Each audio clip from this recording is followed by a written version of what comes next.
Punjabi radio USA ਸੁਣ ਰਹੇ ਸਾਰੇ ਸਰੋਤਿਆਂ ਨੂੰ ਬਲਵਿੰਦਰ ਕੌਰ ਵੱਲੋਂ ਪਿਆਰ ਭਰੀ ਸਤਿ ਸ੍ਰੀ ਅਕਾਲ। ਤੇ ਜੀ ਸਰੋਤਿਓ, ਖਬਰ ਤੇ ਨਜ਼ਰ ਪ੍ਰੋਗਰਾਮ ਅੱਜ ਸਾਡੇ ਨਾਲ ਹੋਣਗੇ ਸੁਸ਼ੀਲ ਦੋਸਾਂਝ। ਅੱਜ ਉਹ ਸਾਡੇ ਨਾਲ ਗੱਲਬਾਤ ਕਰਨਗੇ ਪੰਜਾਬ ਦੀ, ਭਾਰਤ ਦੀ, ਕਿ ਉੱਥੇ ਕੀ ਕੁਛ ਹੋ ਰਿਹਾ ਆ ਤੇ ਅਸੀਂ ਉਹਨਾਂ ਨਾਲ ਗੱਲਬਾਤ ਕਰਾਂਗੇ। ਤੁਸੀਂ ਪੰਜਾਬੀ ਰੇਡੀਓ USA ਨੂੰ ਸੁਣ ਸਕਦੇ ਜੀ ਰੇਡੀਓ ਸੈੱਟ ਤੇ, ਨੈੱਟ ਤੇ, ਫੋਨ ਤੇ। ਪੰਜਾਬੀ ਰੇਡੀਓ USA ਨੂੰ ਤੁਸੀਂ ਜੇ ਫੋਨ ਤੇ ਸੁਣਨਾ ਆ ਤੇ ਫੋਨ ਨੰਬਰ ਡਾਇਲ ਕਰ ਸਕਦੇ ਆ ਜੀ।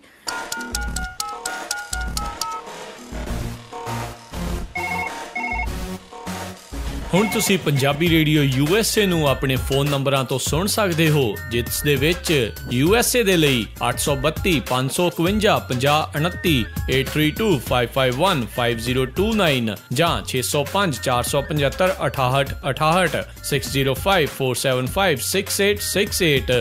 UK ਦੇ ਲਈ 3300101100, 3300 101100। ਜਰਮਨੀ ਦੇ ਲਈ 511-80904041, 511 80 90 40 41। ਫਰਾਂਸ ਦੇ ਲਈ 3318014255, 33 180 142 595। ਆਸਟ੍ਰੇਲੀਆ ਦੇ ਲਈ 1300-768-450, 1300 768 450।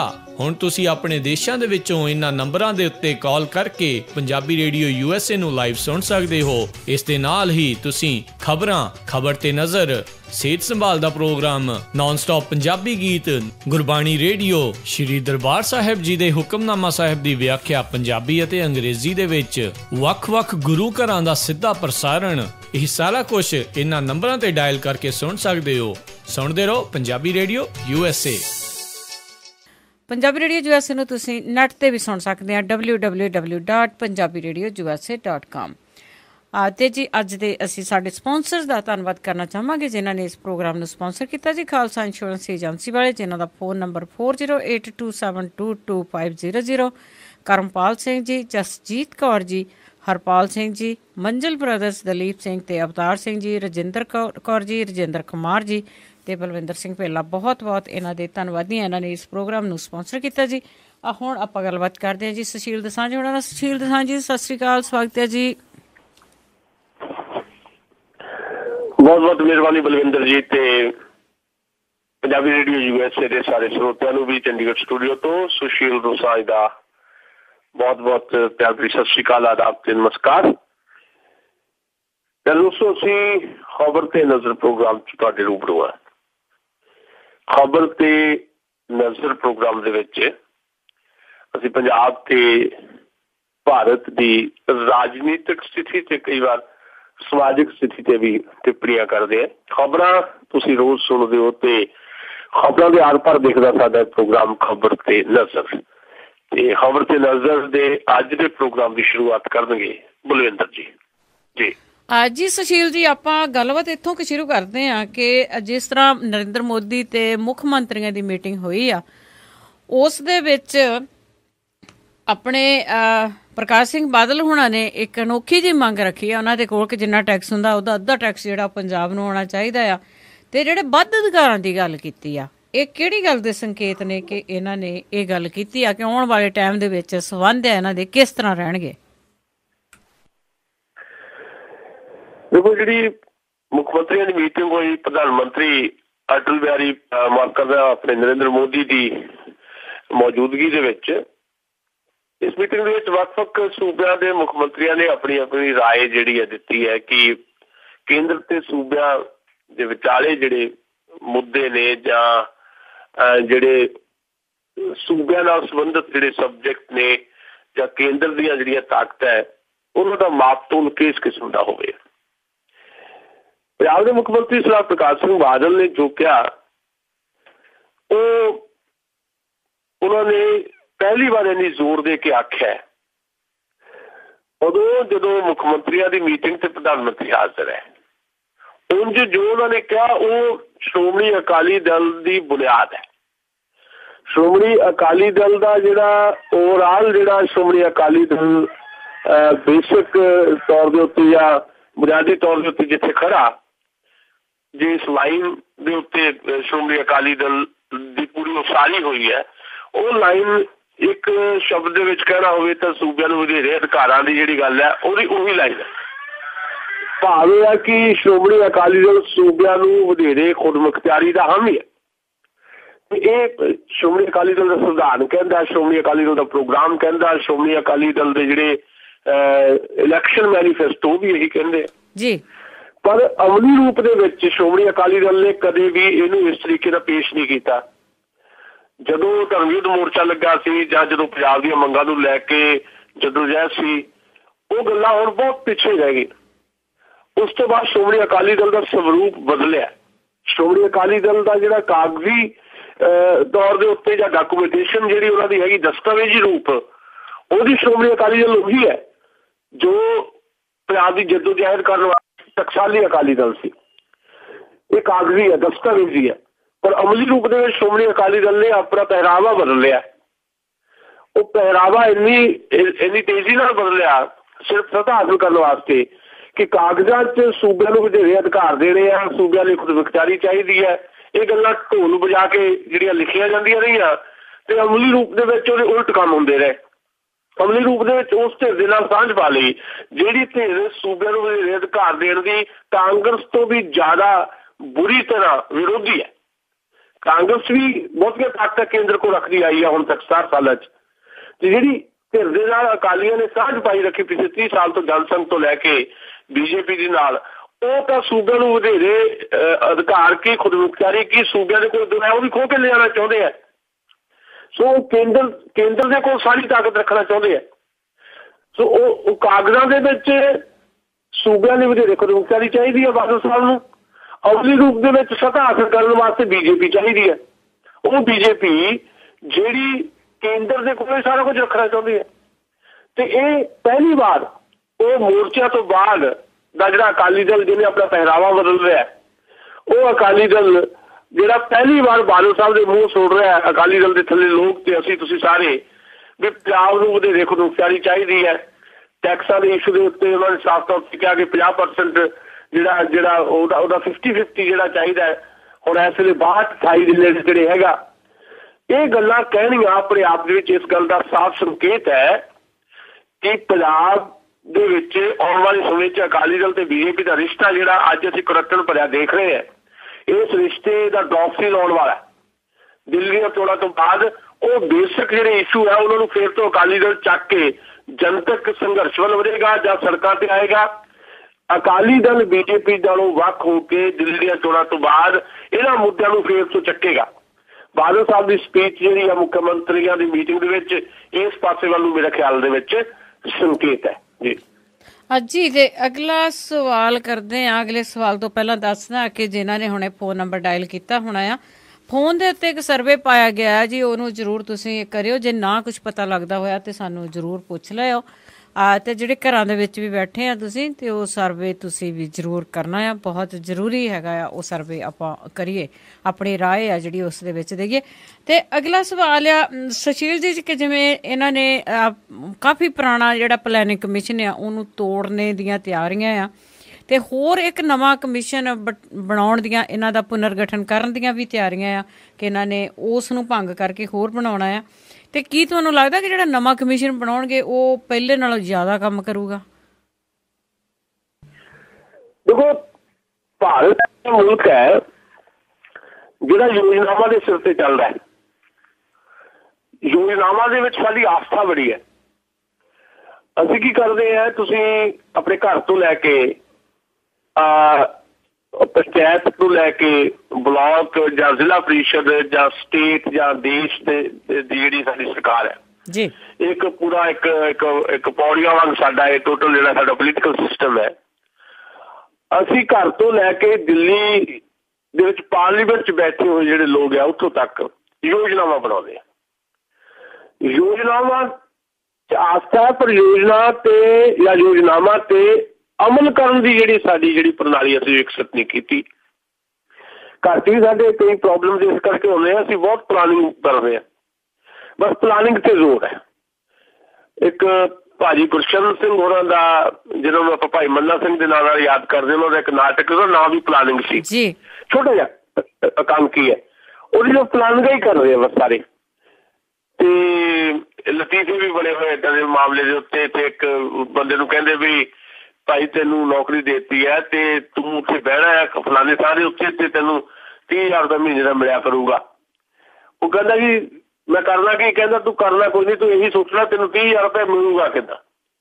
ਮਸਲਾ ਇਹ ਹੈ ਕਿ ਅਸੀਂ ਸਿਰਫ ਪਲਾਨਿੰਗ ਕਰਦੇ ਹਾਂ, ਸੋਚਦੇ ਹਾਂ, ਅਮਲੀ ਰੂਪ 'ਚ ਕੁਝ ਕਰਨ ਦਾ ਯਤਨ ਨਹੀਂ ਕਰਦੇ ਜੀ। ਜਿਹੜਾ ਸਾਡਾ ਪਲਾਨਿੰਗ ਕਮਿਸ਼ਨ ਹੋਰ ਤੇ ਕੰਮ ਕਰ ਰਿਹਾ ਦੇਸ਼ ਦਾ, ਜਿਹੜੇ ਡਿਪਟੀ ਚੇਅਰਮੈਨ ਜਿਹੜੇ ਆ ਮੌਂਟੇਕ ਸਗਾਲੂ ਵਾਲੀਆਂ ਹੁਣ ਤੱਕ ਹੁੰਦੇ ਸੀ, ਉਹਨੇ ਵੀ ਪਲਾਨਿੰਗਸ ਕੀਤੀਆਂ ਬਹੁਤ ਸਾਰੀਆਂ। ਉਹ ਪਲਾਨਿੰਗਸ ਦੇ ਵਿੱਚ ਇੱਕ ਜਿਹੜੀ ਵਿਧੀ ਹੁੰਦੀ ਹੈ, ਵਿਗਿਆਨਕ ਵਿਧੀ ਇੱਕ ਤੁਸੀਂ ਅਡੋਪਟ ਕਰਨੀ ਹੁੰਦੀ, ਉਹ ਨਹੀਂ ਅਡੋਪਟ ਕੀਤੀ। ਮਤਲਬ ਪਲਾਨਿੰਗ ਦੇ ਵਿੱਚ ਅਸੀਂ ਉਹ ਖਰਚੇ ਜਿਹੜੇ ਬਣਾ ਲੈਂਦੇ ਆ, ਫਲਾਣੇ ਸੈਕਟਰ ਦੇ ਵਿੱਚ ਇੰਨੇ ਪੈਸੇ ਜਿਹੜੇ ਆ ਰੱਖ ਦਿੱਤੇ ਗਏ ਜੀ। ਹੁਣ ਪੰਜਾਬ ਦੇ ਵਿੱਚ ਜਿਹੜਾ ਪੰਜਾਬ ਦੇ ਰਿਲੇਟਡ ਹੀ ਆਪਾਂ ਗੱਲ ਕਰੀਏ, ਇਸ ਪਲਾਨਿੰਗ ਕਮਿਸ਼ਨ ਦੀ ਜਿਹੜੀ ਨਾਕਾਮੀ ਇਹ ਹੈ ਕਿ ਪੰਜਾਬ ਦੇ ਵਿੱਚ ਕੁਝ ਏਦਾਂ ਦੇ ਪਲਾਨਡ ਖਰਚੇ ਸਾਨੂੰ ਦੇ ਦਿੱਤੇ ਜਾਂਦੇ ਆ ਜਿਹੜੇ ਪੰਜਾਬ ਨੂੰ ਲੋੜ ਹੀ ਨਹੀਂ, ਉਹ ਬਿਨਾਂ ਖਰਚ ਕੀਤੇ ਵਾਪਸ ਮੁੜ ਜਾਂਦੇ ਆ। ਠੀਕ ਹੈ, ਵੇਲੇ ਅਸੀਂ ਰੌਲਾ ਪਾਉਂਦੇ ਲਓ ਜੀ ਕੇਂਦਰ ਨੇ ਤਾਂ ਗ੍ਰਾਂਟ ਭੇਜਤੀ, ਅਸੀਂ ਉਹ ਖਰਚ ਨਹੀਂ ਕੀਤੀ। ਖਰਚ ਕਿੱਦਾਂ ਕਰ ਦਈਏ?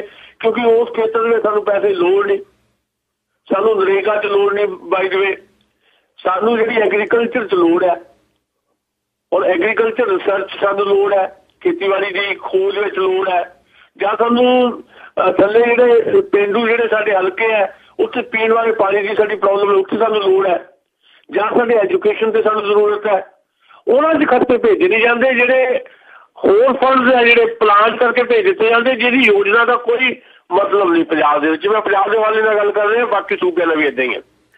ਮਤਲਬ ਪਲਾਨਿੰਗ ਕਮਿਸ਼ਨ ਜਿਹੜਾ ਆ ਉਹ ਕਮਿਸ਼ਨ ਪਲਾਨ ਕਰਨ ਵਾਲਾ ਆ, ਤੇ ਪਰ ਉਹ ਸੂਬਿਆਂ ਦੀਆਂ ਲੋੜਾਂ ਦੇ ਮੁਤਾਬਕ ਪਲਾਨ ਨਹੀਂ ਉਹਨੂੰ ਕਰਦਾ। ਇਹ ਗੱਲ ਬਾਦਲ ਸਾਹਿਬ ਨੇ ਵੀ ਆਪਣੇ ਤਰੀਕੇ ਨਾਲ ਉਠਾਈ ਆ ਉੱਥੇ। ਉਹਨਾਂ ਨੇ ਵੀ ਕਿਹਾ ਕਿ ਜਿਸ ਚੀਜ਼ ਦੀ ਸਾਨੂੰ ਜ਼ਰੂਰਤ ਹੈ ਉਹ ਸਾਨੂੰ ਦਿੱਤੀ ਨਹੀਂ ਜਾਂਦੀ, ਜਿਹੜੀ ਨਹੀਂ ਜ਼ਰੂਰਤ ਉਹ ਦਿੱਤੀ ਜਾਂਦੀ ਆ। ਤੇ ਇੱਕ ਸਾਰ ਨੀਤੀ ਸੂਬਿਆਂ ਦੀ ਹੋਣੀ ਚਾਹੀਦੀ, ਕਿਉਂਕਿ ਸੂਬਿਆਂ ਦੇ ਵੱਖਰੀਆਂ ਲੋੜਾਂ ਹੈ, ਵੱਖਰੀਆਂ ਜ਼ਰੂਰਤ ਹੈ। ਹੁਣ ਜਿਹੜੀ ਮਣੀਪੁਰ ਦੀ ਲੋੜ ਹੈ ਪੰਜਾਬ ਦੀ ਥੋੜ੍ਹਾ ਹੋ ਸਕਦੀ ਹੈ, ਜਿਹੜੀ ਜੰਮੂ ਕਸ਼ਮੀਰ ਦੀ ਲੋੜ ਹੈ ਪੰਜਾਬ ਦੀ ਹੋ ਸਕਦੀ, ਜਿਹੜੀ ਪੰਜਾਬ ਦੀ ਲੋੜ ਹੈ ਉਹ ਅਰੁਣਾਚਲ ਪ੍ਰਦੇਸ਼ ਦੀ ਲੋੜ ਨਹੀਂ ਹੋ ਸਕਦੀ। ਇਹ ਹੈ ਮਸਲਾ। ਇਸ ਕਰਕੇ ਇਹਨੂੰ ਕਹਿੰਦੇ ਜੀ ਬਦਲਣਾ ਦੀ ਥਾਂ ਤੇ ਨਵਾਂ ਢਾਂਚਾ ਵਿਕਸਿਤ ਕਰਨਾ, ਕੋਈ ਨਵਾਂ ਅਦਾਰਾ ਸਥਾਪਿਤ ਕਰਨਾ। ਉਹਦਾ ਨਾਂ ਬਦਲ ਦੋਗੇ ਤੁਸੀਂ ਨਾਂ ਬਦਲ ਦੋਗੇ ਨਵੇਂ ਦਾ, ਪਲਾਨਿੰਗ ਕਮਿਸ਼ਨ ਥਾਂ ਤੇ ਕੋਈ ਹੋਰ ਨਾਂ ਰੱਖ ਦੋਗੇ, ਪਰ ਉਹ ਨਾਂ ਬਦਲ ਦੇ ਨਾਲ ਕੀ ਜਿਹੜਾ ਸਾਡਾ ਸਿਸਟਮ ਬਦਲ ਜਾਏਗਾ? ਸਗੋਂ ਵਾਲਾ ਮੈਨੂੰ ਤਾਂ ਇਹ ਦਿਖਾਈ ਦੇ ਰਿਹਾ ਵੀ ਨਵਾਂ ਜਿਹੜਾ ਇੱਕ ਅਦਾਰਾ ਬਣਾਇਆ ਜਾਏਗਾ ਪਲਾਨਿੰਗ ਕਮਿਸ਼ਨ ਦੀ ਥਾਂ ਦੇ ਉੱਤੇ, ਉਹਦੇ ਵਿੱਚ ਜਿਹੜੀਆਂ ਮਲਟੀਨੈਸ਼ਨਲ ਕੰਪਨੀਆਂ ਹੈਗੀਆਂ ਉਹਨਾਂ ਦੀਆਂ ਲੋੜਾਂ ਦੇ ਮੁਤਾਬਕ ਜਿਹੜਾ ਆ ਸੂਬਿਆਂ ਨੂੰ ਟ੍ਰੀਟ ਕੀਤਾ ਜਾਏਗਾ। ਹੁਣ ਅੱਗੇ ਤਾਂ ਜਿਹੜੇ ਪਲਾਨਿੰਗ ਕਮਿਸ਼ਨ ਦੇ ਵਿੱਚ ਜਿਹੜੇ ਸਿਆਸੀ ਲੀਡਰ ਆ ਜਾਂ ਹੁਕਮਰਾਨ ਹੈ, ਉਹਨਾਂ ਦੀ ਮਰਜ਼ੀ ਦੇ ਨਾਲ ਜਿਹੜਾ ਪਲਾਨਿੰਗ ਕਮਿਸ਼ਨ ਦੀ ਵਰਤੋਂ ਦੁਰਵਰਤੋਂ ਹੁੰਦੀ ਸੀ। ਨਵਾਂ ਜਿਹੜਾ ਪਲਾਨਿੰਗ ਕਮਿਸ਼ਨ ਦੀ ਥਾਂ ਤੇ ਇੱਕ ਨਵਾਂ ਅਦਾਰਾ ਹੋਣਾ, ਉਹ ਮਲਟੀਨੈਸ਼ਨਲ ਕੰਪਨੀਆਂ ਜਾਂ ਦੇਸੀ ਵਿਦੇਸ਼ੀ ਬਹੁਕੌਮੀ ਕੰਪਨੀਆਂ ਜਿਹੜੀਆਂ ਹੈਗੀਆਂ, ਜਿਹੜੀਆਂ ਚਾਹੁਣਗੇ ਵੀ ਇੰਨਾ ਇਨਵੈਸਟਮੈਂਟ ਜਿਹੜੀ ਫਲਾਣੇ ਸਟੇਟ 'ਚ ਕਰਨੀ ਹੈ ਕਿ ਫਲਾਣੀ ਸਟੇਟ ਦੇ ਵਿੱਚ ਸਾਡੀ ਆਹ ਜ਼ਰੂਰਤ ਹੈ, ਉਹਦੇ ਮੁਤਾਬਕ ਜਿਹੜਾ ਤੁਹਾਡਾ ਜਿਹੜਾ ਸਰਕਾਰੀ ਤੌਰ ਦੇ ਉੱਤੇ ਕੀਤਾ ਉਹਨੂੰ ਉੱਤੇ ਟ੍ਰੀਟ ਉਹਨੂੰ ਕਰੇਗਾ। ਤੇ ਦੂਜੀ ਗੱਲ ਜਿਹੜੀ ਆ, ਅਸੀਂ ਕੇਂਦਰ ਦੇ ਹਵਾਲੇ ਨਾਲ ਗੱਲ ਕਰਦੇ ਆਏ, ਜਿਹੜੀ ਹੁਣ ਸ਼ੁਰੂ 'ਚ ਸੂਬਿਆਂ ਤੇ ਕੇਂਦਰ ਦੇ ਮਾਮਲੇ ਦੇ ਵਿੱਚ, ਉਹਦੇ 'ਚ ਕਿਉਂਕਿ ਬੀਜੇਪੀ ਰਾਜ ਕਰ ਰਹੀ ਹੈ ਦੇਸ਼ ਦੇ ਉੱਤੇ, ਤੇ ਬੀਜੇਪੀ ਦੀ ਜਿਹੜੀ ਟੋਟਲ ਧਾਰਨਾ ਜਿਹੜੀ ਹੈ ਜਾਂ ਜਿਹੜਾ ਉਹਦਾ ਕਰੈਕਟਰ ਹੈ, ਉਹ ਸਾਰੀ ਤਾਕਤ ਆਪਣੇ ਕੋਲ ਰੱਖਣਾ ਚਾਹੁੰਦੀ ਹੈ ਦਿੱਲੀ ਦੇ ਕੋਲ। ਇਸ ਕਰਕੇ ਉਹ ਸੂਬਿਆਂ ਨੂੰ ਉਸ ਤਰੀਕੇ ਨਾਲ ਨਵਾਂ ਅਦਾਰਾ ਟ੍ਰੀਟ ਨਹੀਂ ਕਰੇਗਾ ਤੇ ਸੂਬਿਆਂ ਦਾ ਕਾਫੀਆ ਹੋਰ ਤੰਗ ਹੋ ਜਾਏਗਾ। ਸੋ ਇਹ ਜੋ ਸਾਰਾ ਕੁਝ ਕੀਤਾ ਜਾ ਰਿਹਾ ਹੈ ਜ਼ੁਬਾਨੀ ਕਲਾਮੀ ਹੈ। ਜੇ ਇਹਨੂੰ ਕਾਗਜ਼ੀ ਪੱਧਰ ਤੇ ਵੀ ਕੀਤਾ ਜਾਏਗਾ, ਫਿਰ ਉਹਨੂੰ ਪ੍ਰੈਕਟੀਕਲੀ ਵੀ ਕਰਨ ਦੀ ਕੋਸ਼ਿਸ਼ ਕੀਤੀ ਜਾਊਗੀ। ਉਹਦੀ ਸੂਬਿਆਂ ਨੂੰ ਹੋਰ ਟਾਈਟ ਕੀਤਾ ਜਾਏਗਾ। ਜਿਹੜੀ ਮੰਗ ਅਸੀਂ ਕਰ ਰਹੇ ਟੈਕਸ ਵਾਲੇ ਇਸ਼ੂ ਦੇ ਉੱਤੇ, ਠੀਕ ਹੈ ਤੁਸੀਂ ਟੈਕਸ ਲੈ ਜਾਂਦੇ ਹੋ ਸਾਡੇ ਤੋਂ, ਮੋੜਦੇ ਸਾਨੂੰ ਹੈ ਹੀ ਨਹੀਂ ਉਹਨੇ। ਅਸੀਂ ਪੰਜਾਬ ਵਾਲੇ ਜਾਂ ਬਾਕੀ ਸੂਬਿਆਂ ਵਾਲੇ ਉਹ ਕਿੱਦਾਂ ਆਪਣੇ ਖਰਚੇ ਪੂਰੇ ਕਰਨ? ਇਹ ਮਸਲੇ ਸੁਲਝਾਉਣ ਦੀ ਥਾਂ ਦੇ ਉੱਤੇ ਇੱਕ ਨਵਾਂ ਟਰੈਕਿੰਗ ਜਿਹੜੀ ਕੀਤੀ ਜਾ ਰਹੀ ਹੈ, ਨਵਾਂ ਮੈਜਿਕ ਤਰੀਕੇ ਨੂੰ ਤੁਸੀਂ ਕਹਿ ਲਓ, ਨਰਿੰਦਰ ਮੋਦੀ ਦੀ ਜਿੱਦਾਂ ਦੀ ਭਾਸ਼ਣ ਕਲਾ ਆ ਉੱਦਾਂ ਦੇ ਕੰਮ ਕਰਨ ਦਾ ਤਰੀਕਾ ਆ। ਸੋ ਨਵਾਂ ਅਦਾਰਾ ਬਣਾ ਕੇ ਕੁਝ ਨਵਾਂ ਹੋਏਗਾ, ਇਹਦੀ ਤਵੱਕੋ ਨਹੀਂ ਹੋ ਸਕਦੀ। ਨਵਾਂ ਇੰਨਾ ਹੋਣਾ ਵੀ ਸਾਡੇ ਜਿਹੜੇ ਵੱਖ-ਵੱਖ ਸੂਬਿਆਂ ਦੀਆਂ ਜ਼ਰੂਰਤਾਂ ਤੇ ਲੋੜਾਂ ਦੇ ਜਿਹੜੇ ਕੰਮ ਹੈ ਜਿਹੜੇ ਉਹ ਸਾਡੇ ਜਿਹੜੇ ਹੋਰ ਘਟਾ ਦਿੱਤੇ ਜਾਣਗੇ, ਤੇ ਤੰਗੀਆਂ ਫੰਗੀਆਂ ਜਿਹੜੀਆਂ ਆ ਖੇਤਰੀ ਜਿਹੜੀਆਂ ਰਾਜਨੀਤਿਕ ਧਿਰਾਂ ਉਹਨਾਂ ਵਾਸਤੇ ਵੀ ਨਵੀਆਂ ਪੈਦਾ ਹੋਣਗੀਆਂ, ਚੁਣੌਤੀਆਂ ਵੀ ਨਵੀਆਂ ਪੈਦੀਆਂ ਹੋਣਗੀਆਂ, ਤੇ ਆਵਾਮ ਵੀ ਜਿਹੜਾ ਆ ਹੋਰ ਜ਼ਿਆਦਾ ਸਮੱਸਿਆਵਾਂ ਦੇ ਵਿੱਚ ਉਲਝੇਗਾ। ਜੀ ਅਜੀ ਤੁਹਾਡੇ ਕਹਿਣ ਦਾ ਮਤਲਬ ਆ ਕਿ ਜਿਹੜੇ ਇਹ ਰਾਜਾਂ ਨੂੰ ਪੁੱਛਿਆ ਨਹੀਂ ਜਾਂਦਾ ਤੁਹਾਡੀ ਲੋੜ ਕੀ ਆ, ਪਰ ਉਹਨਾਂ ਨੂੰ ਹੁਕਮ ਸੁਣਾ ਦਿੱਤੇ ਜਾਂਦੇ ਆ ਕਿ ਆਹ ਕੁਛ ਹੋਣਾ ਆ ਤੇ ਆਹ ਤੁਹਾਨੂੰ ਮਿਲਣਾ ਆ। ਅੱਗੇ ਗੱਲ ਕਰੀਏ ਜੀ, ਜਗਮੀਤ ਬਰਾੜ ਦੀ ਬੇਟੀ ਦਾ ਵਿਆਹ ਸੀ ਤੇ ਉੱਥੇ ਬਾਕੀ ਜਿਹੜੇ ਲੀਡਰ ਆਏ ਸੀ ਕਾਂਗਰਸ ਦੇ, ਉਹਨੀ ਤੇ ਆਉਣਾ ਹੀ ਸੀਗਾ। ਉਹਨਾਂ ਦੇ ਵਿੱਚ ਇੱਕ ਅਜਿਹਾ ਬੰਦਾ ਵੀ ਆਇਆ ਸੀ ਜਿਹੜਾ ਕਾਂਗਰਸ ਛੱਡ ਕੇ ਬੀਜੇਪੀ ਦੇ ਵਿੱਚ ਰਲ ਗਿਆ ਹਰਿਆਣੇ ਦੇ ਵਿੱਚ। ਤੇ ਕੀ ਗੱਲ, ਇਹ ਕਿਹੜੀ ਗੱਲ ਦੇ ਸੰਕੇਤ ਮਿਲ ਰਹੇ ਨੇ? ਦੇਖੋ, ਗੱਲ ਇਹ ਆ ਵੀ ਕਿਸੇ ਦੀ ਵਿਆਹ ਸ਼ਾਦੀ ਹੋਣੀ, ਪਰਿਵਾਰਕ ਮਸਲੇ ਨੇ ਤੇ ਉਹਨਾਂ 'ਚ ਕੋਈ ਟੀਕਾ ਟਿੱਪਣੀ ਕਰਨ ਦੀ ਸ਼ੋਭਾ ਨਹੀਂ ਦਿੰਦੀ। ਪਰ ਅੱਜ ਕੱਲ੍ਹ ਸਾਡੀ ਪ੍ਰੋਬਲਮ ਇਹ ਹੈ ਕਿ ਅਸੀਂ ਹਰ ਚੀਜ਼ ਜਿਹੜੀ ਹੈ ਉਹਨੂੰ ਇੱਕ ਰਾਜਨੀਤੀ ਦੇ ਨਜ਼ਰੀਏ ਤੋਂ ਵੀ ਦੇਖਦੇ ਆ ਤੇ ਹਰ ਬੰਦਾ ਉਹਨੂੰ ਆਪਣੇ ਤਰੀਕੇ ਦੇ ਨਾਲ ਯੂਜ਼ ਕਰਨ ਦੀ ਵੀ ਕੋਸ਼ਿਸ਼ ਕਰਦਾ ਈਵੈਂਟ ਨੂੰ। ਮੈਂ ਇਹ ਨਹੀਂ ਕਹਿ ਰਿਹਾ ਕਿ ਜਗਮੀਤ ਬਰਾੜ ਉਹਨਾਂ ਨੇ ਆਪਣੀ ਬੇਟੀ ਦੇ ਵਿਆਹ ਦੇ ਉੱਤੇ ਵੱਖ-ਵੱਖ ਰਾਜਨੀਤਿਕ ਪਾਰਟੀਆਂ ਦੇ ਲੋਕਾਂ ਨੂੰ ਬੁਲਾਇਆ ਤੇ ਉਹ ਕੋਈ ਇਹਦੇ ਵਿੱਚੋਂ ਕੁਝ ਲਾਭ ਕੱਟਣਾ ਚਾਹੁੰਦੇ ਹੋਣਗੇ। ਪਰ ਜਦੋਂ ਵੱਖ-ਵੱਖ ਲੋਕ ਆਉਂਦੇ ਆ ਜਿਨ੍ਹਾਂ ਦੀ ਰਾਜਨੀਤਿਕ ਵਿਚਾਰਧਾਰਾ ਵੀ ਮੇਲ ਨਹੀਂ ਖਾਂਦੀ ਤਾਂ ਸਵਾਲ ਉੱਠਣੇ ਲਾਜ਼ਮੀ ਹੁੰਦੇ ਆ। ਇਹ ਉਹਨਾਂ ਦੀ ਪਰਿਵਾਰਕ ਰਿਸ਼ਤੇਦਾਰੀ ਜਾਂ ਦੋਸਤੀ ਵੀ ਹੋ ਸਕਦੀ ਹੈ ਕਿ ਉਹ ਮਨਪ੍ਰੀਤ ਬਾਦਲ ਨੂੰ ਵੀ ਬੁਲਾ ਰਹੇ ਆ, ਉਹ ਬਿਕਰਮ ਸਿੰਘ ਮਜੀਠੀਆ ਨੂੰ ਵੀ ਬੁਲਾ ਰਹੇ ਆ ਤੇ ਉਹ ਚੌਧਰੀ ਵਰਿੰਦਰ ਨੂੰ ਵੀ ਬੁਲਾ ਰਹੇ, ਜਿਹੜੇ ਪਹਿਲਾਂ 2-4 ਮਹੀਨੇ ਤੱਕ 6-8 ਮਹੀਨੇ ਤੱਕ ਕਾਂਗਰਸੀ ਸੀਗੇ ਹਰਿਆਣੇ 'ਚ, ਮੁੜ ਕੇ ਬੀਜੇਪੀ 'ਚ ਪਲਟੀ ਮਾਰ ਗਏ ਤੇ ਹੁਣ ਬੀਜੇਪੀ ਵੱਲੋਂ ਜਿਹੜੀ ਸਰਕਾਰ ਦੇ ਵਿੱਚ ਮੰਤਰੀ ਵੀ ਹੈ। ਇਹ ਜਗਮੀਤ ਬਰਾੜ ਉਹਨਾਂ ਦੀ ਨਿੱਜੀ ਦੋਸਤੀ ਵੀ ਹੋ ਸਕਦੀ ਹੈ। ਪਰ ਜਦੋਂ ਇੱਕ ਵੱਖਰੇ ਵੱਖਰੇ ਵਿਚਾਰਧਾਰਾ ਦੇ ਲੋਕ ਏਦਾਂ ਇਕੱਠੇ ਕਿਤੇ ਹੁੰਦੇ ਆ ਤੇ ਕਨਸੂਆਂ ਵੀ ਉੱਠਦੀਆਂ ਤੇ ਗੱਲਾਂ ਵੀ ਹੁੰਦੀਆਂ। ਹੁਣ ਗੱਲਾਂ ਇਹ ਹੋ ਰਹੀਆਂ ਕਿ ਪੋਸੀਬਿਲਿਟੀ ਇਹ ਹੈ ਵੀ ਜਗਮੀਤ ਬਰਾੜ ਜਿਹੜੇ ਹੈ, ਕਿਉਂਕਿ ਉਹਨਾਂ ਦਾ ਜਿਹੜਾ ਰਾਜਨੀਤਿਕ ਕੈਰੀਅਰ ਹੈ ਉਹਦੇ ਤੇ ਇਸ ਵੇਲੇ ਵਿਰਾਮ ਲੱਗਾ ਹੋਇਆ, ਉਹ ਇਸ ਵੇਲੇ ਸ਼ੰਕੂ ਦੀ ਅਵਸਥਾ ਦੇ ਵਿੱਚ ਨੇ, ਪੈਰ ਜ਼ਮੀਨ ਤੇ ਨਹੀਂ ਹੈਗੀ, ਆਕਾਸ਼ ਮਿਲਿਆ ਨਹੀਂ, ਵਿੱਚ ਵਿਚਾਲੇ ਲਟਕ ਰਹੇ ਨੇ ਜੀ। ਸੋ ਇਸ ਕਰਕੇ ਇਹ ਗੱਲਾਂ ਉੱਠਣੀਆਂ ਲਾਜ਼ਮੀ ਹੈ, ਕਿਉਂਕਿ ਜਦੋਂ ਚੌਧਰੀ ਵਰਿੰਦਰ ਸਿੰਘ ਨੂੰ ਕਾਂਗਰਸ ਤੋਂ ਖਾਰਿਜ ਕੀਤਾ ਗਿਆ ਉਦੋਂ ਲਗਭਗ ਉਸੇ ਵੇਲੇ ਜਗਮੀਤ ਬਰਾੜ ਨੂੰ ਵੀ ਕਾਂਗਰਸ ਤੋਂ ਸਸਪੈਂਡ ਕੀਤਾ ਗਿਆ ਤੇ ਉਸ ਤੋਂ ਬਾਅਦ ਇਹ ਗੱਲਾਂ ਵੀ ਉੱਠੀਆਂ ਕਿ ਚੌਧਰੀ ਵਰਿੰਦਰ ਸਿੰਘ ਤਾਂ ਜਾ ਰਹੇ ਬੀਜੇਪੀ ਤੇ ਜਗਮੀਤ ਬਰਾੜ ਵੀ ਜਾ ਰਹੇ ਆ। ਪਰ ਜਗਮੀਤ ਬਰਾੜ ਨੇ ਉਸ ਵੇਲੇ ਸਾਫ਼ ਕੀਤਾ ਕਿ ਮੈਂ ਕਾਂਗਰਸ ਦੇ ਵਿੱਚ ਆਵਾਂ ਤੇ ਕਾਂਗਰਸ 'ਚ ਹੀ ਰਹਿਣਾ। ਉਸ ਤੋਂ ਬਾਅਦ ਉਹ ਸੋਨੀਆ ਗਾਂਧੀ ਨੂੰ ਜਾ ਕੇ ਦਿੱਲੀ ਮਿਲਿਆ ਆ ਤੇ ਉਹਨਾਂ ਨੇ ਇਹ ਗੱਲ ਕਨਵੇ ਕੀਤੀ ਆ, ਉਹਨੂੰ ਜਿਹੜਾ ਸ਼ੋਕਾਜ਼ ਨੋਟਿਸ ਜਾਰੀ ਹੋਇਆ ਸੀ ਉਹਦਾ ਜਵਾਬ ਵੀ ਉਹਨੂੰ ਦਿੱਤਾ। ਉਹਨਾਂ ਨੇ ਇਹ ਗੱਲ ਪੇਸ਼ ਕੀਤੀ ਹੈ ਕਿ ਦਸੰਬਰ ਮਹੀਨੇ ਤੱਕ ਕਾਂਗਰਸ ਪਾਰਟੀ ਮੇਰੇ ਤੇ ਫੈਸਲਾ ਕਰੇ, ਨਹੀਂ ਤਾਂ ਮੇਰੇ ਲਈ ਫਿਰ ਰਾਜਨੀਤਿਕ ਮੈਦਾਨ ਦੇ ਵਿੱਚ ਆਪਣੇ ਮੇਰਾ ਜਿਹੜਾ ਨਜ਼ਰੀਆ ਹੋਏਗਾ ਜਾਂ ਜੋ ਮੈਂ ਸੋਚਦਾ ਜਾਂ ਮੈਂ ਜਿਵੇਂ ਵੀ ਜਾਣਾ ਮੈਂ ਰਾਜਨੀਤਿਕ ਜੀਵਨ ਤੋਂ ਛੱਡ ਨਹੀਂ ਸਕਦਾ, ਫਿਰ ਮੈਂ ਆਪਣੇ ਤਰੀਕੇ ਨਾਲ ਆਪਣੀ ਯੋਜਨਾਬੰਦੀ ਕਰਾਂਗਾ। ਸੋ ਇਸ ਕਰਕੇ ਸਵਾਲ ਉੱਠ ਰਿਹਾ ਤੇ ਪੋਸੀਬਿਲਿਟੀ ਕੀ ਹੈ, ਕੀ ਸੱਚਮੁੱਚ ਏਦਾਂ ਦੀ ਸੰਭਾਵਨਾ ਹੋ ਸਕਦੀ ਹੈ ਕਿ ਜਗਮੀਤ ਬਰਾੜ ਵਰਗਾ ਏਡਾ ਵੱਡਾ ਲੀਡਰ ਜਿਹੜਾ ਉਹ ਵੀ ਛੱਡ ਕੇ ਕਾਂਗਰਸ ਨੂੰ ਬੀਜੇਪੀ ਚਲ ਜਾਏ। ਮੈਂ ਵੀ ਇਹ ਕਹਿਣਾ ਚਾਹੁੰਦਾ ਕਿ ਜਗਮੀਤ ਬਰਾੜ ਨੇ ਖੁਦ ਕਿਹਾ ਕਿ ਉਹ ਕਾਂਗਰਸੀ ਹੈ ਤੇ ਕਾਂਗਰਸੀ ਰਹਿਣਾ ਚਾਹੁੰਦੇ ਆ, ਪਰ ਜੇ ਸੱਚਮੁੱਚ ਕਾਂਗਰਸ ਵਾਲੇ ਉਹਨਾਂ ਨੂੰ ਤਵੱਜੋ ਨਹੀਂ ਦੇਣਗੇ ਤੇ ਲਾਜ਼ਮੀ ਤੌਰ ਦੇ ਉੱਤੇ ਇੱਕ ਉਹ ਲੀਡਰ ਜਿਹੜਾ ਪੰਜਾਬ ਦੇ ਵਿੱਚ ਕਾਫੀ ਜਾਣਿਆ ਪਛਾਣਿਆ ਹੋਵੇ, ਜਾਣਿਆ ਪਛਾਣਿਆ ਜਾਂਦਾ ਹੋਵੇ, ਜਿਹਦਾ ਸਤਿਕਾਰ ਵੀ ਹੋਵੇ, ਜਿਹੜਾ ਮਾਸ ਲੀਡਰ ਵੀ ਹੋਵੇ, ਜਿਹਦੇ ਤੇ ਕਿਸੇ ਕਿਸਮ ਦਾ ਕਰਪਸ਼ਨ ਦਾ ਇਲਜ਼ਾਮ ਵੀ ਨਾ ਹੋਵੇ ਤੇ ਕਿਰਦਾਰ ਦੇ ਤੌਰ ਤੇ ਵੀ ਸਾਫ਼ ਸੁਥਰੇ ਕਿਰਦਾਰ ਵਾਲੇ ਹੋਣ ਤੇ ਲਾਜ਼ਮੀ ਤੌਰ ਤੇ ਉਹਨਾਂ ਨੇ ਕਿਤੇ ਨਾ ਕਿਤੇ ਤੇ ਜਾਣਾ ਹੈ। ਹੁਣ ਬੀਜੇਪੀ ਨਾਲੋਂ ਕਾਂਗਰਸ ਦਾ ਕੋਈ ਬਹੁਤ ਜ਼ਿਆਦਾ ਫਰਕ ਨਹੀਂ ਹੈ। ਕਾਂਗਰਸ ਤੇ ਬੀਜੇਪੀ ਦਾ ਇੰਨਾ ਫਰਕ ਹੈ ਬੇਸ਼ੱਕ ਵੀ ਜਿਹੜੀ ਬੀਜੇਪੀ ਆ ਉਹ 4 ਕਦਮ ਅੱਗੇ ਜਾ ਕੇ ਕਾਂਗਰਸ ਤੋਂ ਵੀ ਜ਼ਿਆਦਾ ਤੇਜ਼ੀ ਦੇ ਨਾਲ ਉਹ ਸਾਰੀਆਂ ਨੀਤੀਆਂ ਨੂੰ ਲਾਗੂ ਕਰਵਾ ਰਹੀ ਹੈ, ਜਿਹੜੀਆਂ ਨੀਤੀਆਂ 1986 ਦੀ ਆਰਥਿਕ ਨੀਤੀ ਦੇ ਤਹਿਤ ਜਿਹੜੀਆਂ ਬਣੀਆਂ ਗਾ ਡਾਕਟਰ ਮਨਮੋਹਨ ਸਿੰਘ ਨੇ ਅੱਗੇ ਚਲਾਈਆਂ। ਔਰ ਇੱਕ ਫਰਕ ਇਹ ਹੈ, ਬੀਜੇਪੀ ਜਿਹੜੀ ਹਿੰਦੂਤਵ ਵਾਲੀ ਪਾਰਟੀ ਹੈ ਉਹ ਦੇਸ਼ ਦੇ ਵਿੱਚ ਖੁੱਲ੍ਹੇਆਮ ਚਾਹੁੰਦੀ ਹੈ। ਕਾਂਗਰਸ ਖੁੱਲ੍ਹੇਆਮ ਨਹੀਂ ਕਾਂਗਰਸ ਨੇ ਕਦੀ ਵੇਖਿਆ, ਪਰ ਕਾਂਗਰਸ ਦੇ ਕੰਮ ਧੰਦੇ ਵੀ ਉੱਦਾਂ ਦੇ ਰਹੇ ਹੈ।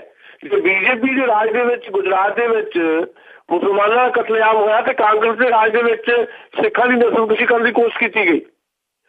ਸੋ ਕਾਂਗਰਸ ਤਾਂ ਉਹਨੇ ਉੱਪਰਲੀ ਵੀ ਕਹਿੰਦੀ, ਉੱਪਰਲੀ ਆਪਣੇ ਆਪ ਨੂੰ ਸੈਕੂਲਰ ਦੱਸਦੀ ਹੈ, ਪਰ ਕਰੈਕਟਰ ਉਹਦਾ ਵੀ ਉਹੀ ਫਿਰਕਾ ਪ੍ਰਸਤੀ ਵਾਲਾ ਤੇ ਬੀਜੇਪੀ ਖੁੱਲ੍ਹੇਆਮ ਫਿਰਕਾ ਪ੍ਰਸਤੀ ਦਾ ਨਾਅਰਾ ਦਿੰਦੀ ਹੈ ਤੇ ਹਿੰਦੂ ਤੇ ਹਿੰਦੂਤਵ ਦੀ ਗੱਲ ਕਰ ਰਹੀ ਹੈ। ਇਸ ਕਰਕੇ ਇੰਨਾ ਕੀ ਫਰਕ ਹੈ, ਜਮਾਤੀ ਕਿਰਦਾਰ ਦੇ ਵਿੱਚ ਕੋਈ ਫਰਕ ਨਹੀਂ ਹੈ। ਸੋ ਜਗਮੀਤ ਬਰਾੜ ਬੀਜੇਪੀ ਜਾ ਸਕਦੀ ਹੈ, ਨਵਜੋਤ ਸਿੰਘ ਸਿੱਧੂ ਵਰਗਾ ਵਿਅਕਤੀ ਜਿਹੜਾ ਆ ਜਾਂ ਆਲੂ ਵਾਲੀ ਵਰਗਾ ਬੰਦਾ ਜਿਹੜਾ ਆ ਉਹ ਬੀਜੇਪੀ ਜਾ ਸਕਦਾ ਹੈ। ਹੋਰ ਸਿਕਿਉਰਿਟੀ ਦੇ ਲੋਕ ਵੀ ਬੀਜੇਪੀ ਜਾ ਸਕਦੇ ਆ, ਤੇ ਦਿੱਕਤ ਤੇ ਜਗਮੀਤ ਬਰਾੜ ਨੂੰ ਵੀ ਕੋਈ ਨਹੀਂ। ਗੱਲ ਸਿਰਫ ਇੰਨੀ ਹੈ ਵੀ ਉਹ ਇਹ ਦੇਖ ਰਹੇ ਆ wait and watch the situation 'ਚ ਹੈ ਵੀ ਜਿਹੜਾ ਮੈਂ ਕਿਹਾ ਸੀ ਵੀ ਦਸੰਬਰ ਤੱਕ ਮੈਂ ਆਪਣਾ ਫੈਸਲਾ ਕੋਈ ਕਰ ਲਾਂਗੇ ਜਨਵਰੀ ਦੇ ਸ਼ੁਰੂ ਦੇ ਵਿੱਚ, ਜੇ ਦਸੰਬਰ ਤੱਕ ਕਾਂਗਰਸ ਨੇ ਮੈਨੂੰ ਵਾਪਸ ਨਾ ਲਿਆ। ਸੋ ਇਹ ਜਿਹੜੀ ਗੇਂਦ ਹੈ ਉਹ ਇੱਕ ਕਿਸਮ ਦੀ ਜਗਮੀਤ ਬਰਾੜ ਨੇ ਕਾਂਗਰਸ ਹਾਈ ਕਮਾਂਡ ਦੇ ਤਾਲੇ 'ਚ ਸੁੱਟੀ ਹੋਈ ਹੈ ਜੀ। ਜੀ ਤੇ ਅੱਗੇ ਗੱਲ ਕਰੀਏ ਜੀ ਕਾਂਗਰਸ ਦੀ, ਪੰਜਾਬ ਦੀ ਕਾਂਗਰਸ ਦੀ, ਜਿਹੜਾ ਇਹਨਾਂ ਦਾ ਕਾਟੋ ਕਲੇਸ਼ ਆ, ਕਦੀ ਕਿਸੇ ਪ੍ਰਧਾਨ ਨੂੰ ਬਦਲਣੇ ਦੀ ਗੱਲਬਾਤ ਹੋ ਰਹੀ ਆ, ਕਦੀ ਕਿਸੇ ਨੂੰ, ਇਹ ਇੱਕ ਝੰਡੇ ਦੇ ਥੱਲੇ ਆ ਹੀ ਨਹੀਂ ਰਹੇ। ਪਰ ਇਹਨਾਂ ਦੇ ਕਾਂਗਰਸ ਦੇ ਜਿਹੜੇ ਕੌਮੀ ਜਨਰਲ ਸਕੱਤਰ ਸ਼ਕੀਲ ਅਹਿਮਦ ਆ, ਉਹਨਾਂ ਨੇ ਇਸ਼ਾਰਾ ਕੀਤਾ ਕਿ ਬਾਜਵਾ ਨੂੰ ਬਦਲਣ ਦਾ ਹਜੇ ਕਿਸੇ ਦਾ ਕੋਈ ਇਰਾਦਾ ਨਹੀਂ, ਪਰ ਉਸ ਦੇ ਅਗੇਂਸਟ ਆ ਕੋਈ ਵੀ ਗੱਲਬਾਤ ਨਾ ਕੀਤੀ ਜਾਵੇ। ਦੇਖੋ ਗੱਲ ਇਹ ਆ, ਮੈਂ ਇਹਦੇ 'ਚ ਸਮਝਦਾ ਵੀ ਪੰਜਾਬ ਦੇ ਪ੍ਰੈਜ਼ੀਡੈਂਟ ਨੇ ਕਾਂਗਰਸ ਦੇ ਪ੍ਰਤਾਪ ਸਿੰਘ ਬਾਜਵਾ ਜੀ, ਤੇ ਪ੍ਰਤਾਪ ਸਿੰਘ ਬਾਜਵਾ ਜਿਹੜੇ ਹੈ ਇਹ ਹਾਈ ਕਮਾਂਡ ਦੀ ਜਿਹੜੀ ਮਜਬੂਰੀ ਹੈ ਕਿ ਉਹਨੂੰ ਪ੍ਰੋਟੈਕਟ ਕਰੇ, ਕਿਉਂਕਿ ਜੇ ਅੱਜ ਪ੍ਰੈਜ਼ੀਡੈਂਟ ਪ੍ਰਤਾਪ ਸਿੰਘ ਬਾਜਵਾ ਤੇ ਹਾਈ ਕਮਾਂਡ ਜਿਹੜੀ ਬੈਠੀ ਹੈ ਦਿੱਲੀ 'ਚ, ਉਹ ਕਹੇ ਲਓ ਜੀ ਪ੍ਰਤਾਪ ਸਿੰਘ ਬਾਜਵਾ ਤਾਂ ਉਹਦੇ ਮੁਤਾਬਕ ਨਤੀਜੇ ਨਹੀਂ ਸਾਨੂੰ ਦੇ ਸਕੇ ਜੀ, ਇਸ ਕਰਕੇ ਉਹ ਪ੍ਰਧਾਨਗੀ ਦੇ ਕਾਬਲ ਹੀ, ਨਾਲ ਉਹ ਪ੍ਰਧਾਨ ਹੋਣੇ ਕਿੱਦਾਂ ਹੋ ਸਕਦਾ ਵੀ। ਪ੍ਰਤਾਪ ਸਿੰਘ ਬਾਜਵਾ ਨੂੰ ਲਾਉਣ ਵੇਲੇ ਤਾਂ ਮਾੜੀ ਮੋਟੀ ਸੁਣਕੇ ਤੇ ਗੱਲ ਕੀਤੀ ਜਾ ਸਕਦੀ ਹੈ ਵੀ ਸਾਨੂੰ ਨਵੇਂ ਸਿਰਫ ਪੰਜਾਬ ਦੇ ਵਿੱਚ ਅਸੀਂ ਕਾਂਗਰਸ ਨੂੰ ਪੁਨਰ ਗਠਿਤ ਕਰਨਾ, ਇਸ ਕਰਕੇ ਪ੍ਰਤਾਪ ਸਿੰਘ ਬਾਜਵਾ ਦੀ ਥਾਂ ਦੇ ਉੱਤੇ ਅਸੀਂ ਫਲਾਣੇ ਬੰਦੇ ਨੂੰ ਪ੍ਰੈਜ਼ੀਡੈਂਟ ਬਣਾ ਰਹੇ ਹਾਂ। ਜਦੋਂ ਪ੍ਰੈਜ਼ੀਡੈਂਟ ਹਾਲੇ ਪ੍ਰਤਾਪ ਸਿੰਘ ਬਾਜਵਾ ਹੈ, ਤੇ ਚਾਹੇ ਸ਼ਕੀਲ ਅਹਿਮਦ ਹੋਵੇ, ਚਾਹੇ ਰਾਹੁਲ ਗਾਂਧੀ ਹੋਵੇ, ਉਹਦਾ ਜਿੱਥੋਂ ਪ੍ਰੋਟੈਕਟ ਕਰਦਾ ਉਹਨੂੰ। ਅੱਛਾ, ਜਿਹੜਾ ਸ਼ਕੀਲ ਅਹਿਮਦ ਦਾ ਮਸਲਾ ਉਹ ਹੈ ਕਿ ਸ਼ਕੀਲ ਅਹਿਮਦ ਨੂੰ ਲਾ ਦਿੱਤਾ ਗਿਆ ਪੰਜਾਬ ਕਾਂਗਰਸ ਦੇ ਇੰਚਾਰਜ ਤੋਂ ਜੀ, ਇਸ ਕਰਕੇ ਉਹਨਾਂ ਦਾ ਆ ਕੇ ਬਾਰ-ਬਾਰ ਇਹ ਗੱਲ ਕਹਿਣਾ ਉਹ ਜ਼ਰੂਰ ਇਹ ਖਦਸ਼ਾ ਪੈਦਾ ਕਰਦਾ ਜਾਂ ਦੱਸਦਾ ਹੈ ਵੀ ਸ਼ਕੀਲ ਅਹਿਮਦ ਖੁੱਲ੍ਹ ਕੇ ਹਮਾਇਤੀ ਨੇ ਪ੍ਰਤਾਪ ਸਿੰਘ ਬਾਜਵਾ ਦੇ, ਜਿਹੜੀ ਧੜੇ ਦੇ ਤੌਰ ਦੇ ਉੱਤੇ ਕੈਪਟਨ ਦੀ ਥਾਂ ਦੇ ਤੇ ਸ਼ਕੀਲ ਅਹਿਮਦ ਜਿਹੜੇ ਆ ਪ੍ਰਤਾਪ ਸਿੰਘ ਬਾਜਵਾ ਨੂੰ ਅਹਿਮੀਅਤ ਦੇ ਰਹੇ ਨੇ। ਇਸ ਕਰਕੇ ਮੈਂ ਸਮਝਦਾ ਵੀ ਸ਼ਕੀਲ ਅਹਿਮਦ ਨੂੰ ਜਦੋਂ ਲਾ ਦਿੱਤਾ ਗਿਆ ਪੰਜਾਬ ਕਾਂਗਰਸ ਦੀ ਜਿਹੜੀ ਇੱਕ ਇੰਚਾਰਜੀ ਤੋਂ, ਉਹਦੀ ਥਾਂ ਤੇ ਪੀਸੀ ਚਾਕੂ ਨੂੰ ਲਾ ਦਿੱਤਾ ਗਿਆ, ਉਹ ਇੱਕ ਸੰਕੇਤ ਹੈ ਕਿ ਪੀਸੀ ਚਾਕੂ ਨੂੰ ਲਾਉਣ ਦਾ ਮਤਲਬ ਇਹ ਹੈ, ਸ਼ਕੀਲ ਅਹਿਮਦ ਨੂੰ ਪੰਜਾਬ ਮਾਮਲਿਆਂ ਦੇ ਇੰਚਾਰਜ ਤੋਂ ਫਾਰਿਗ ਕਰਨ ਦਾ ਮਤਲਬ ਇਹ ਹੈ ਕਿ ਪ੍ਰਤਾਪ ਸਿੰਘ ਬਾਜਵਾ ਦੇ ਖਿਲਾਫ ਕੋਈ ਘੇਰਾਬੰਦੀ ਕਰਨ ਦੀ ਤਿਆਰੀ ਤਾਂ ਜ਼ਰੂਰ ਹੈ, ਪਰ ਉਹਦੇ ਬਾਵਜੂਦ ਹਾਈ ਕਮਾਂਡ ਹਾਲੇ ਓਪਨਲੀ ਨਹੀਂ ਕਰੇਗਾ ਇਹ ਗੱਲ ਵੀ ਹਾਂ ਜੀ ਪ੍ਰਤਾਪ ਸਿੰਘ ਬਾਜਵਾ ਜਿਹੜੇ ਆ ਉਹਨਾਂ ਨੂੰ ਪ੍ਰੋਟੈਕਟ ਨਾ ਕੀਤਾ ਜਾਏ। ਹਾਲੇ ਹਾਈ ਕਮਾਂਡ ਚਾਹੇ ਉਹ ਸ਼ਕੀਲ ਅਹਿਮਦ ਹੋਵੇ, ਚਾਹੇ ਪੀਸੀ ਚਾਕੂ ਵੀ ਹੋਵੇ, ਪੀਸੀ ਚਾਕੂ ਵੀ ਓਪਨਲੀ ਪ੍ਰਤਾਪ ਸਿੰਘ ਬਾਜਵਾ ਦੇ ਖਿਲਾਫ ਕੋਈ ਬਿਆਨ ਨਹੀਂ ਰਹੇਗਾ। ਸੋ ਇਸ ਕਰਕੇ ਹਾਈ ਕਮਾਂਡ ਦੀ ਮਜਬੂਰੀ ਹੈ ਜਿੰਨੀ ਦੇਰ ਤੱਕ ਰੱਖਣਾ ਹੈ ਪ੍ਰਤਾਪ ਸਿੰਘ ਬਾਜਵਾ ਨੂੰ। ਮੈਨੂੰ ਲੱਗਦਾ ਪ੍ਰਤਾਪ ਸਿੰਘ ਬਾਜਵਾ ਨੂੰ ਦਿੱਲੀ ਦੀਆਂ ਚੋਣਾਂ ਤੱਕ ਜਾਂ ਨਗਰ ਨਿਗਮ ਦੀਆਂ ਚੋਣਾਂ ਤੱਕ ਪੰਜਾਬ ਕਾਂਗਰਸ ਦੇ ਪ੍ਰਧਾਨ ਦੇ ਤੌਰ ਦੇ ਉੱਤੇ ਕੰਮ ਕਰਨ ਦਾ ਜਿਹੜਾ ਕਿਹਾ ਗਿਆ ਹੈ, ਤੇ ਉਸ ਤੋਂ ਬਾਅਦ ਸ਼ਾਇਦ ਪੰਜਾਬ ਕਾਂਗਰਸ ਨੂੰ ਪੁਨਰ ਗਠਨ ਕਰਨ ਦੀ ਤਿਆਰੀ ਵੀ ਹੈ। ਪਰ ਹਾਲ ਫਿਲਹਾਲ ਹਾਈ ਕਮਾਂਡ ਇਹ ਰਿਸਕ ਨਹੀਂ ਲੈ ਸਕਦਾ ਕਿ ਪ੍ਰਧਾਨ ਹੁੰਦਿਆਂ ਪ੍ਰਤਾਪ ਸਿੰਘ ਬਾਜਵਾ ਦੀ ਨੁਕਤਾਚੀਨੀ ਕੋਈ ਕਰੇ ਜੀ। ਜੀ ਤੇ ਅੱਗੇ ਆਪਾਂ ਗੱਲ ਕਰੀਏ ਜੀ ਹਰਿਆਣੇ ਦੇ ਜਿਹੜੇ ਹਰਿਆਣੇ ਦੇ ਸਿਹਤ ਤੇ ਖੇਡ ਮੰਤਰੀ ਆ ਅਨਿਲ ਵਿਜ, ਉਹਨਾਂ ਨੇ ਇਹ ਗੱਲ ਕਹੀ ਆ ਕਿ ਜਿਹੜੀ ਹਰਿਆਣੇ ਦੀ ਵੱਖਰੀ ਕਮੇਟੀ ਦਾ ਰੇੜਕਾ ਆ, ਜੋ ਵੀ ਸਾਨੂੰ ਅਦਾਲਤ ਤੋਂ ਫੈਸਲਾ ਆਊਗਾ ਉਹਨੂੰ ਅਸੀਂ ਪ੍ਰਵਾਨ ਕਰਾਂਗੇ। ਤੇ ਨਾਲ ਨਾਲ ਜੀ ਉਹਨਾਂ ਨੇ ਇਹ ਵੀ ਕਿਹਾ ਆ ਕਿ ਉੱਥੇ ਹਰਿਆਣੇ ਦੇ ਵਿੱਚ ਕੋਈ ਵੀ ਸਿੱਖ ਕੈਦੀ ਨਹੀਂ।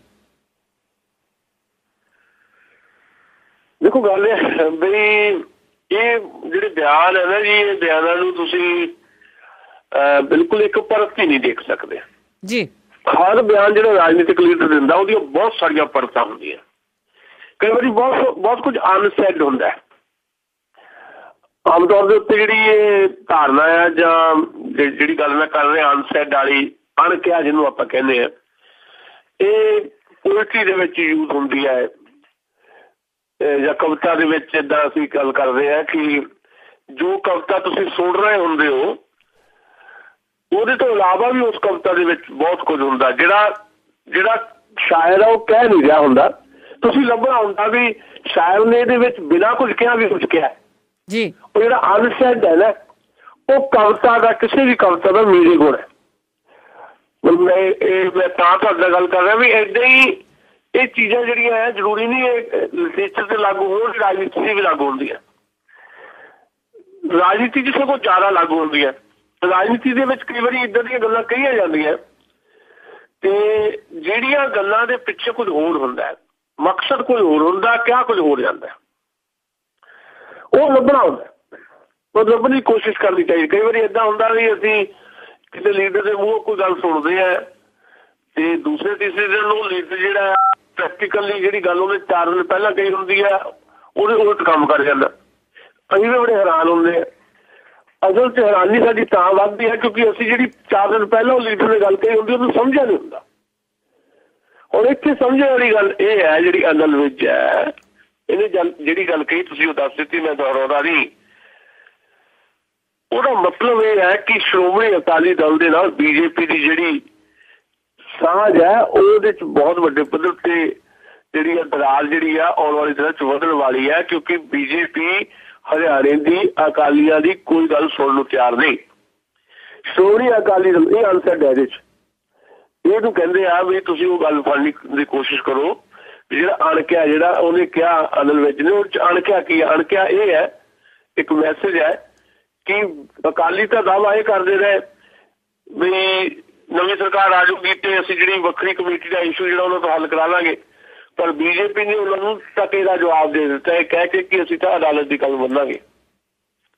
ਇਹ ਆ ਇਹਦੇ 'ਚ ਅਨਸੈਡ ਵੀ ਅਕਾਲੀ ਜਿਹੜੇ ਉਮੀਦ ਲਾ ਕੇ ਬੈਠੇ ਸੀ ਕਿ ਵੱਖਰੀ ਕਮੇਟੀ ਦਾ ਇਸ਼ੂ ਜਿਹੜਾ ਭੁਪਿੰਦਰ ਸਿੰਘ ਹੁੱਡਾ ਨੇ ਜਿਹੜਾ ਉੱਥੇ ਇੱਕ ਵੋਟਿੰਗ ਟੂਲ ਦੇ ਤੌਰ ਤੇ ਇਸਤੇਮਾਲ ਕੀਤਾ, ਉਹ ਵੱਖਰੀ ਕਮੇਟੀ ਦੇ ਇਸ਼ੂ ਦੇ ਉੱਤੇ ਉਹਨਾਂ ਦੀ ਜਿਹੜੀ ਭਾਈਵਾਲ ਨੈਸ਼ਨਲ ਲੈਵਲ ਦੀ ਹੈ, ਭਾਵੇਂ ਉਹਨਾਂ ਨੇ ਹਰਿਆਣੇ ਦੇ ਵਿੱਚ ਉਹਦਾ ਸਾਥ ਨਹੀਂ ਦਿੱਤਾ, ਉਹਦੇ ਬਾਵਜੂਦ ਬੀਜੇਪੀ ਉਹ ਵੱਖਰੀ ਕਮੇਟੀ ਦਾ ਭੋਗ ਪਾ ਦੇਗੀ।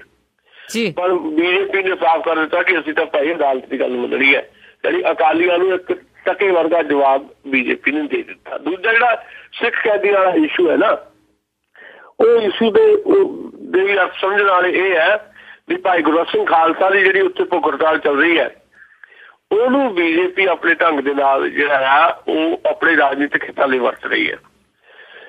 ਉਹ ਇਹ ਪੇਸ਼ ਕਰ ਰਹੀ ਹੈ ਬੀਜੇਪੀ ਕਹਿ ਰਹੀ ਤਾਂ ਭਾਈ ਕੋਈ ਸਿੱਖ ਕੈਦੀ ਦਾ ਮਸਲਾ ਪੰਜਾਬ 'ਚ ਹੋਏਗਾ ਜੀ। ਤੇ ਦੂਜੀ ਗੱਲ ਇਹ ਹੈ ਕਿ ਦੇਸ਼ ਦੇ ਵਿੱਚ ਜੇ ਕੋਈ ਸਿੱਖ ਕੈਦੀਆਂ ਵਾਲਾ ਮਸਲਾ ਜਿਹੜਾ ਜਿਨ੍ਹਾਂ ਨੇ ਸਜ਼ਾਵਾਂ ਪੂਰੀਆਂ ਹੋ ਗਈਆਂ ਉਹਨਾਂ ਨੂੰ ਰਿਹਾ ਨਹੀਂ ਕੀਤਾ ਜਾਂ ਨਜਾਇਜ਼ ਕੇਸ ਪਾ ਕੇ ਅੰਦਰ ਹੈ ਜਿਹੜੀ ਡਿਮਾਂਡ ਕਰ ਰਹੇ ਨੇ ਭਾਈ ਗੁਰਬਖਸ਼ ਸਿੰਘ ਖਾਲਸਾ ਪੰਜਾਬ ਦੀ ਥਾਂ ਦੇ ਉੱਤੇ ਹਰਿਆਣੇ ਚੰਬਾਲੀ 'ਚ ਭੁੱਖ ਹੜਤਾਲ ਤੇ ਬੈਠੇ ਨੇ, ਉਹਦੇ 'ਚ ਆਉਣ ਵਾਲੇ ਸਮੇਂ 'ਚ ਇਹ ਪੋਸੀਬਿਲਿਟੀ ਬਣ ਰਹੀ ਹੈ ਕਿ ਹੋ ਸਕਦਾ ਦੇਸ਼ ਪੱਧਰ ਦੇ ਉੱਤੇ ਦਿੱਲੀ ਦੀਆਂ ਚੋਣਾਂ ਦੇ ਵਿੱਚ ਅਕਾਲੀਆਂ ਨੂੰ ਮਾਤ ਕਰਨ ਵਾਸਤੇ ਅਕਾਲੀਆਂ ਤੇ ਵਧੀ ਟੇਕ ਨਹੀਂ ਬੀਜੇਪੀ ਦੀ ਤੇ ਸਿੱਖ ਵੋਟਾਂ ਨੂੰ ਆਪਣੇ ਵੱਲ ਕਰਨ ਵਾਸਤੇ ਜਿੱਦਾਂ ਇੱਕ ਅੱਗੇ ਇੱਕ ਤੀਰ ਛੱਡਿਆ ਸੀ ਵੀ ਜਿਹੜਾ ਮੁਆਵਜ਼ੇ ਦੇਣ ਦੀ ਗੱਲ ਕੀਤੀ ਗਈ ਸੀ, ਬਾਅਦ ਵਿੱਚ ਜਿਹੜੀ ਹੋਮ ਮਿਨਿਸਟਰੀ ਨੇ ਨਾ ਕਰ ਦਿੱਤੀ। ਕਾਰਨ ਇਹ ਵੀ ਚੋਣ ਕਮਿਸ਼ਨ ਨੇ ਬਕਾਇਦਾ ਉਹਦੇ ਤੇ ਨੋਟਿਸ ਲੈ ਲਿਆ ਵੀ ਭਾਈ ਚੋਣਾਂ ਤੁਸੀਂ ਮੁਆਵਜ਼ੇ ਦੇ ਕਿੱਦਾਂ ਐਲਾਨ ਕਰ ਸਕਦੇ ਹੋ, ਜਦਕਿ ਮੁਆਵਜ਼ਾ 166 ਕਰੋੜ ਰੁਪਏ ਜਿਹੜਾ ਦੇਣਾ ਸੀ ਉਹ ਡਾਕਟਰ ਮਨਮੋਹਨ ਸਿੰਘ ਨੂੰ ਜਾਰੀ ਰਾਸ਼ੀ ਦੇ ਵਿੱਚੋਂ ਦੇਣਾ ਸੀ।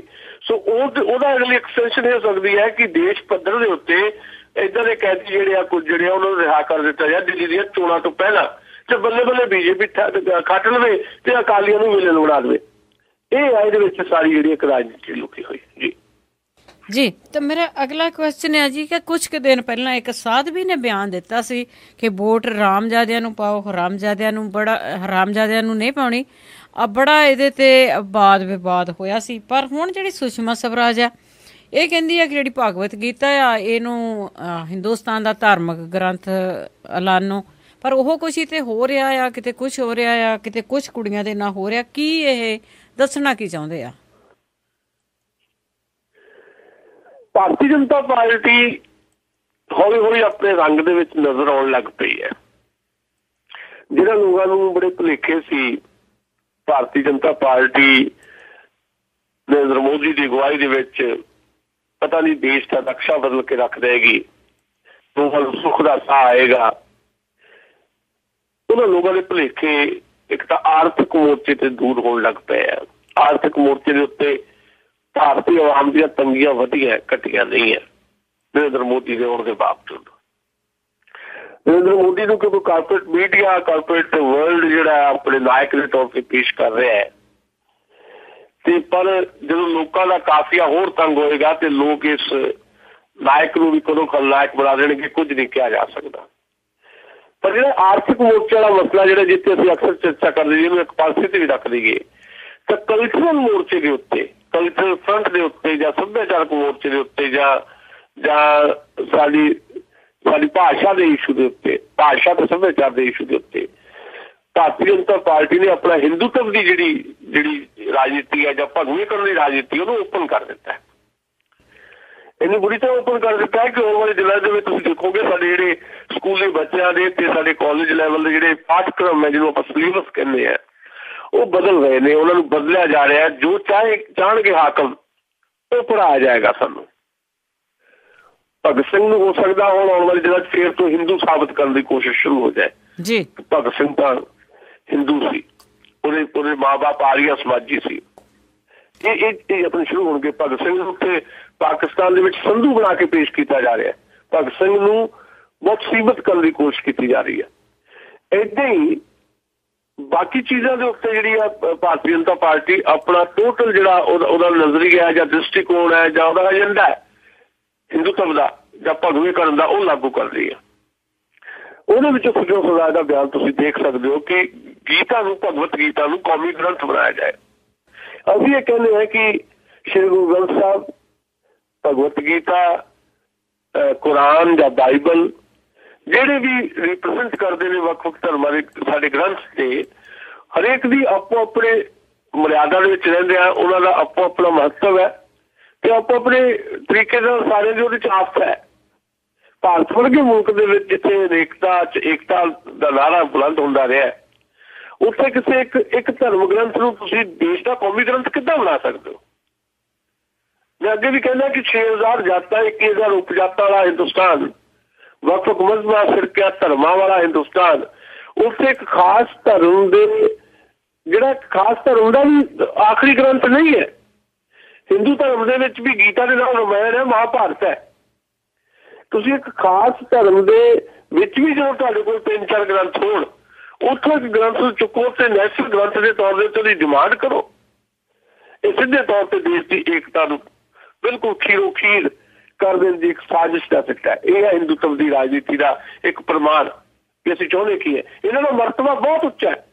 ਗੀਤਾ ਦਾ ਮਰਤਬਾ ਕੋਈ ਉਹਦੀ ਨੁਕਤਾਚੀਨੀ ਨਹੀਂ ਕਰ ਸਕਦਾ। ਗੀਤਾ ਦਾ ਮਰਤਬਾ, ਮਹਾਭਾਰਤ ਦਾ ਮਰਤਬਾ ਜਾਂ ਰਾਮਾਇਣ ਦਾ ਮਰਤਬਾ ਆਪਣੇ ਆਪਣੇ ਥਾਂ ਤੇ ਬਹੁਤ ਉੱਚਾ ਹੈ। ਕੌਮਾਂ ਤੋਂ ਪਾਰ ਦੀ ਗੱਲ ਹੈ, ਮੁਲਕਾਂ ਤੋਂ ਪਾਰ ਦੀ ਗੱਲ ਹੈ। ਸ਼੍ਰੀ ਗੁਰੂ ਗ੍ਰੰਥ ਸਾਹਿਬ ਦਾ ਮਰਤਬਾ ਜਿਹੜਾ ਆ, ਜਾਂ ਕੁਰਾਨ ਦਾ ਜਾਂ ਬਾਈਬਲ ਦਾ ਮਰਤਬਾ ਜਿਹੜਾ ਆ, ਇਹ ਸਰਹੱਦਾਂ ਤੋਂ ਪਾਰ ਦੀਆਂ ਗੱਲਾਂ ਹੈ। ਇਹਨਾਂ ਨੂੰ ਤੁਸੀਂ ਸੀਮਤ ਨਹੀਂ ਕਰ ਸਕਦੇ।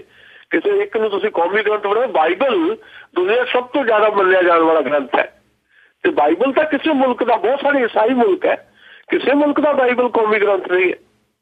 ਇਹ ਜਿਹੜੀਆਂ ਚੀਜ਼ਾਂ ਇਹ ਬਹੁਤ ਹੀ ਜ਼ਿਆਦਾ ਦੇਸ਼ ਨੂੰ ਤੋੜਨ ਵਧਣ ਵਾਲੀਆਂ ਚੀਜ਼ਾਂ ਹੈ। ਜੇ ਹਾਲੇ ਵੀ ਦੇਸ਼ ਦੇ ਆਵਾਮ ਨੂੰ ਅੱਖਾਂ ਨਹੀਂ ਲੱਗਣਗੀਆਂ ਤਾਂ ਫਿਰ ਦੇਸ਼ ਦਾ ਆਉਣ ਵਾਲੇ ਸਮੇਂ ਦੇ ਵਿੱਚ ਕਿਸ ਸਥਿਤੀ 'ਚ ਪਹੁੰਚੇਗਾ ਦੇਸ਼, ਇਹਦਾ ਤੁਸੀਂ ਅੰਦਾਜ਼ਾ ਕਰ ਸਕਦੇ ਹੋ।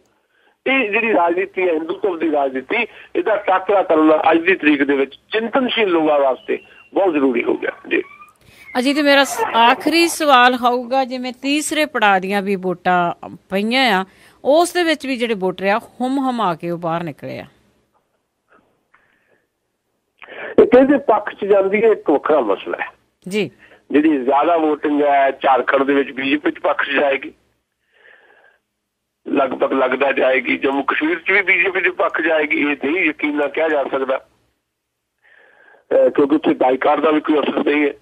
ਸੋ ਇਹ ਕਿਹਦੇ ਪੱਖ 'ਚ ਜਾਏਗੀ, ਇਹਦੀ ਭਵਿੱਖਬਾਣੀ ਕਰਨਾ ਜਿਹੜਾ ਆ ਰਾਜਨੀਤੀ ਦੇ ਵਿੱਚ ਇਹ ਕਿਹਾ ਜਾਂਦਾ ਹੈ ਕਿ ਤੁਸੀਂ ਰਾਜਨੀਤਿਕ ਤੌਰ ਤੇ ਕੋਈ ਭਵਿੱਖਬਾਣੀ ਨਹੀਂ ਕਰ ਸਕਦੇ, ਉਹ ਖਤਰਨਾਕ ਹੁੰਦਾ ਹੈ।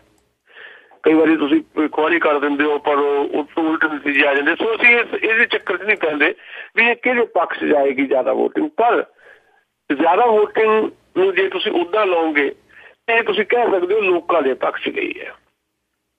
ਲੋਕਾਂ ਨੇ ਬਾਈਕਾਟੀਆਂ ਨੂੰ ਨਕਾਰ ਦਿੱਤਾ, ਲੋਕਾਂ ਨੇ ਦਹਿਸ਼ਤ ਨੂੰ ਨਕਾਰ ਦਿੱਤਾ, ਲੋਕ ਅਮਨ ਚੈਨ ਚਾਹੁੰਦੇ ਆ।